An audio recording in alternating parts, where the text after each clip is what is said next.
All right, guys, welcome back to Budget Card Breaks and another mail day. Like I said, I've been ordering a lot of stuff lately. I go kind of, and I don't know how to say it. Sometimes I order a lot of stuff and then I'll go, weeks without and kind of just I was watching the market for a little bit, seeing how it's settled and everything. And I'm happy where the prices are right now for a lot of cards. So I picked up this Bones Highland Silver Prism. For like $30. Honestly, he's coming off the bench for the Nuggets. But I really I watch a lot of Nuggets games. They're a team I'm a fan of. I really like the Nuggets, the Jazz, Sacramento. I just like how they play. The Rockets are fun to watch.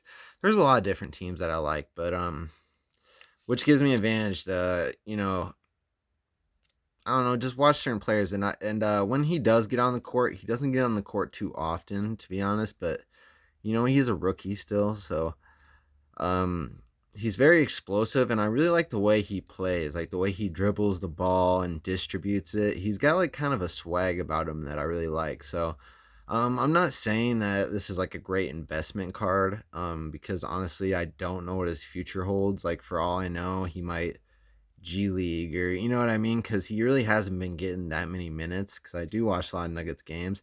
He has had a couple games where he got a lot of minutes and actually scored like 20, 30 points. But he's had a lot of games where he just scores like 2 points. So there's like a lot of flashes, not much consistency.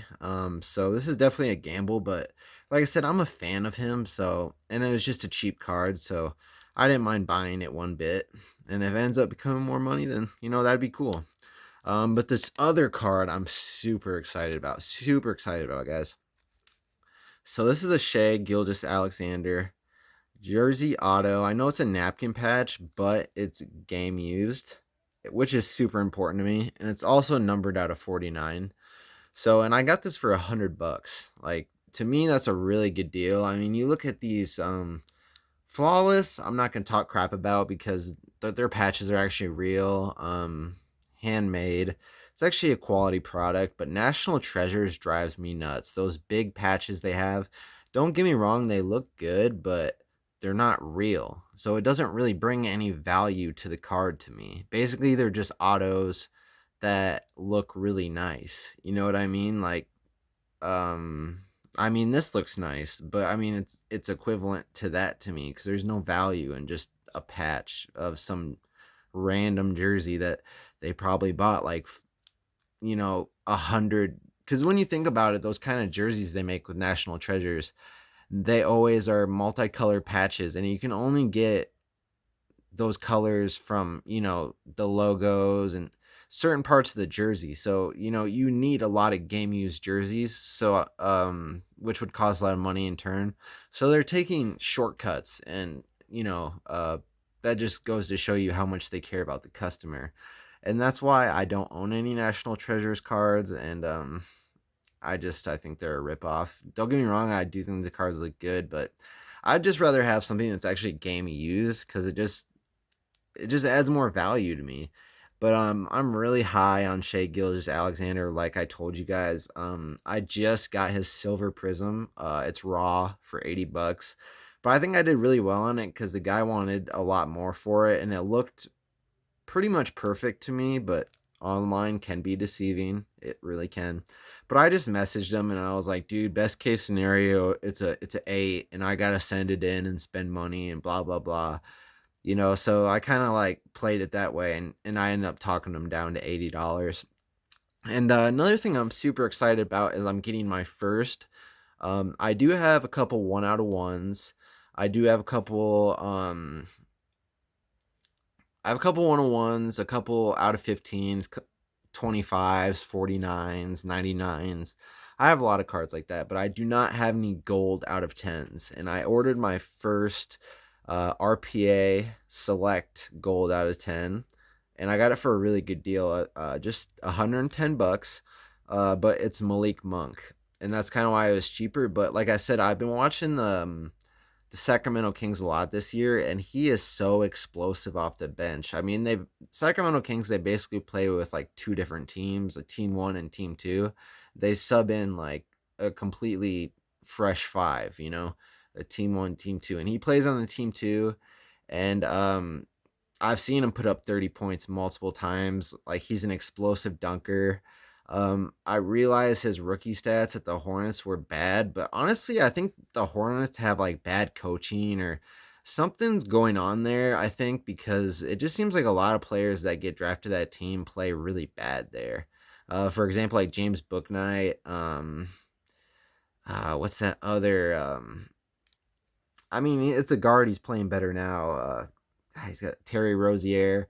Um, he wasn't playing great first few seasons. I mean, so I think it's something to do with the coaching staff there more than anything. Because I've been noticing a lot of these guys coming from Hornets to different teams have been performing a lot better. And that Malik Monk card is a little bit of a gamble. I wouldn't really consider that investment either. I wouldn't recommend it.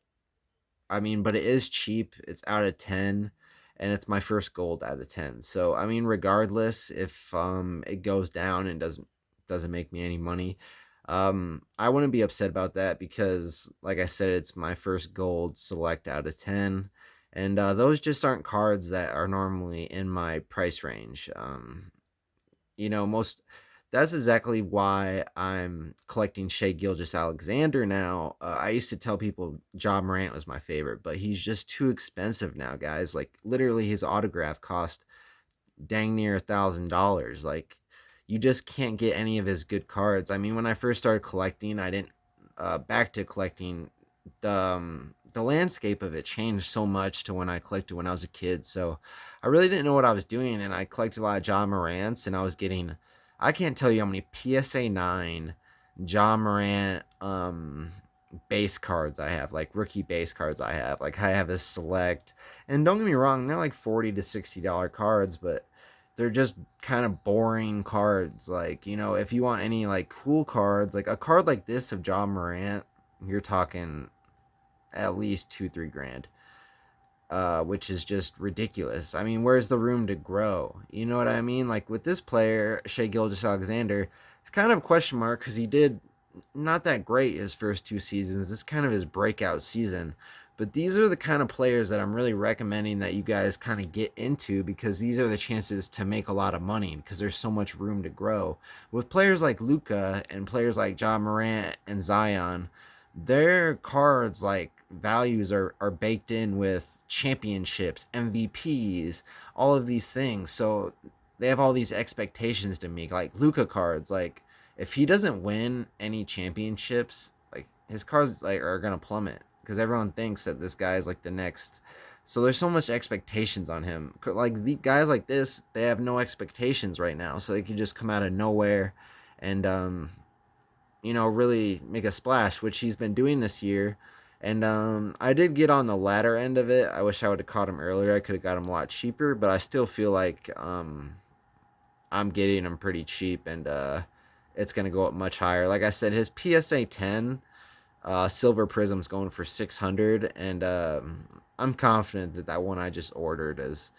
I think I could get it to a 10, if not a 9. I mean, it looks pretty much perfect to me, centering wise and corners and everything. So, and I know with the surface I could, get that good as long as there's no like indentations or anything like that, which he didn't make mention of any of that. But I'm gonna go off on stop with this rant. I kind of just want to check in with you guys, and today was a stressful day at work. I got off at 3:05, and I don't drive. I'm a grown ass man. I should drive, but I don't have my license. And I waited on my ride. They didn't show up until like 4:45. So when I left work, I was like, "See you guys later." And I didn't want to go back inside just because it kind of felt weird. And I live in Iowa. And it's winter, so I literally waited outside for like an hour and a half. So like my feet are numb, but it's all good because tomorrow I have off, so I can relax a bit. So it's whatever.